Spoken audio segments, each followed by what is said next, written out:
Hello and welcome to One Man's Collection. Today I am looking at the magazine number 47, the Ferrari car collection. This is the Ferrari 250 TR NART, North American Racing Team. So Testarossa 250. I do have a 143 scale die cast vehicle with this. We'll take a look at that towards the end. Beautiful looking model, that one. I am going to go through the magazine with this, just briefly. Show you what you actually got in this particular issue.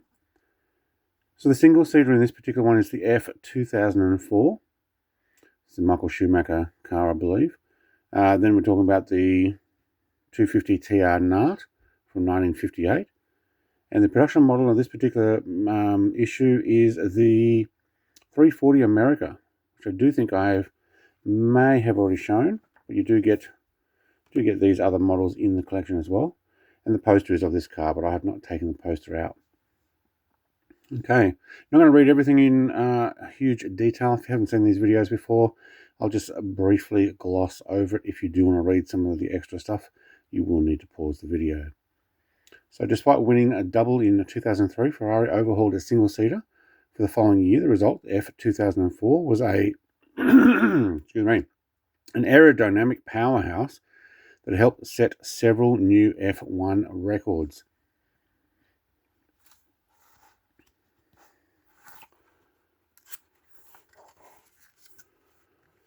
So schematics of this particular one is a rear 90-degree V10, just under 3 litres, 865 brake horsepower, 18,300 RPM. I miss the days of the different size engines in the Formula 1, especially the V10s that screamed around. It's getting too sterile now. All right, honours and podium positions for 2004. They either got first or first and second, and Schumacher first, didn't finish Monaco, first, came second at Belgium, second at the Italian behind Barrichello, didn't finish the Chinese. Barrichello came first though. And the Japanese, Schumacher came first. And Brazilian, Schumacher didn't finish, but Barrichello came third. So there is some dominant. So 1-2 in Australian, first Malaysian, 1-2 in Bahrain, first in San Marino, 1-2 in the Spanish, third Monaco, 1-2 in European, 1-2 in Canadian, 1-2 in the US, 1-3 in the French, 1-3 in the British, first in the German, Hungarian is 1-2, Belgian 2-3, Italian 1-2, Chinese first, Japanese first, Brazilian third. That is a very dominant year for Ferrari. Holy shamoly. Yeah, a command performance, I reckon. Absolutely. All right, looking at the 250 NR NART.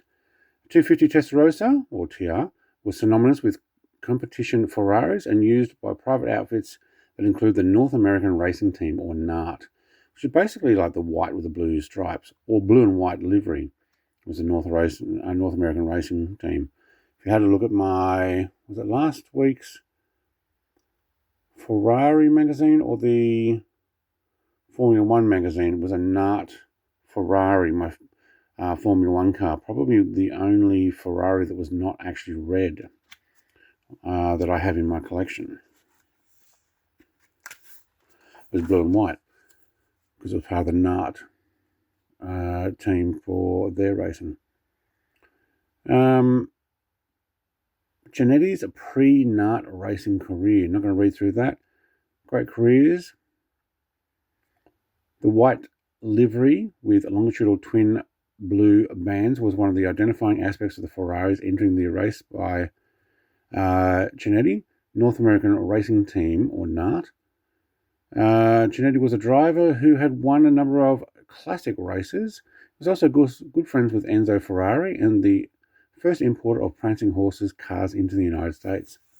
Well, there you go. And there's a photo op cruise around on some event, I'm guessing. Obviously not racing it there.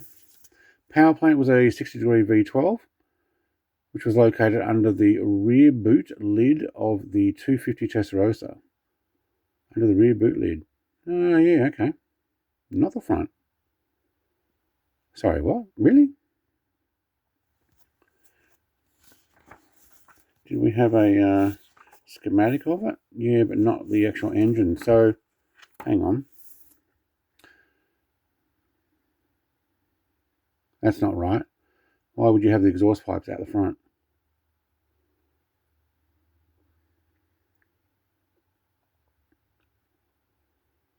Beneath the rear boot lid. No, it's a front longitudinal. I don't know why they've actually written it there as located near the rear boot lid. That would be the back of the car. Not sure. But it's a front longitudinal 60-degree V12. Just under 3 litres. 300 brake horsepower. 306 brake horsepower at 7,400 RPM. They must have had a different version there as well. It's an aluminium body. And top speed of about 270 kilometers an hour, 168 mile an hour. There were 5 produced, between 58 and 60. Yeah.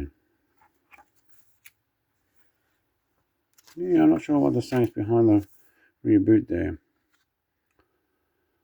So NART Honours Podium was a third at the Governor's Trophy in 1959. Le Mans was second, excuse me, in 1960, and the 500-mile road race was second in 1960. It's a nice looking car, these. All right, moving on to the Berlinetta with a sporty Persona. I think I've already shown off this car in my collection. Go back through the playlist to find it. Featuring mechanical derived from those of the Formula One single-seater, the 340 America was available in coupe, spider, and barchetta version. What is a barchetta or barchetta? Is that with the roof off, but still has the rear window in front? Must be.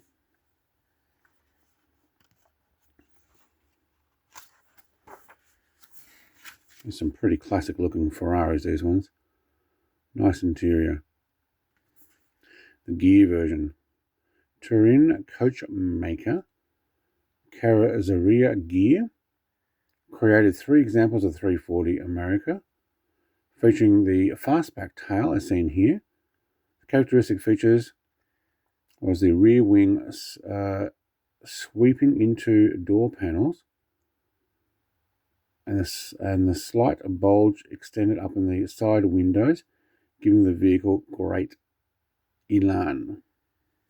Elan? Is that how you pronounce that? Okay.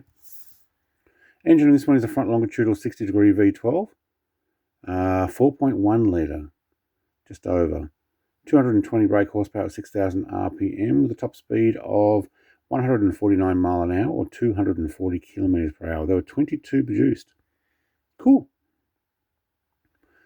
We do have a 340mm model, which looks like a no roof one. So after Ferrari's Grand Prix engines became obsolete following new F1 regulation changes, the decision was made to fit the units into some small marquee competition road cars. The first example was the 340mm, which raced in 1953 with the roof off. So that'll be in magazine number 48. I will have that next week. But we're going to have a look at, I'll leave that there. We're going to have a look at the model here in a little more detail, nice and close. So I've got Lucy Bell 2. So I'm guessing that is number 22. You see the exhaust pipes coming out the side. That's why I said no way that has, actually that's nice. No way that has engine under the rear boot like I was saying on the thing there. So it says Ferrari 250 Testarossa underneath. I like how the exhaust pipes run all the way down the vehicle. They run out the outside, I'm guessing, to keep it low. An American flag and some What's that? Race certification type stuff? I'm not sure. The blue stripes, the NART. Actually got some brown tie down, I guess they're the leathered straps that hold down the bonnet. Hood for the Americans. Front has those extra lights. Grille, very nice. We also have a single seat makeup with the tonneau cover over there. White leather tonneau cover, I'm guessing, or vinyl. Probably leather in this for a Ferrari. Wooden steering wheel. Gearbox, gear lever is silver with a black top. Actually, everything is done really well. The Ferrari models in this particular collection actually came out really well. Some of my supercar models are a lot less detailed, and I think they actually do very well. I'm going to put that on the turntable. Excuse me again. Like, comment, subscribe, and I'll be back with magazine number 48 next week. Cheers. Bye.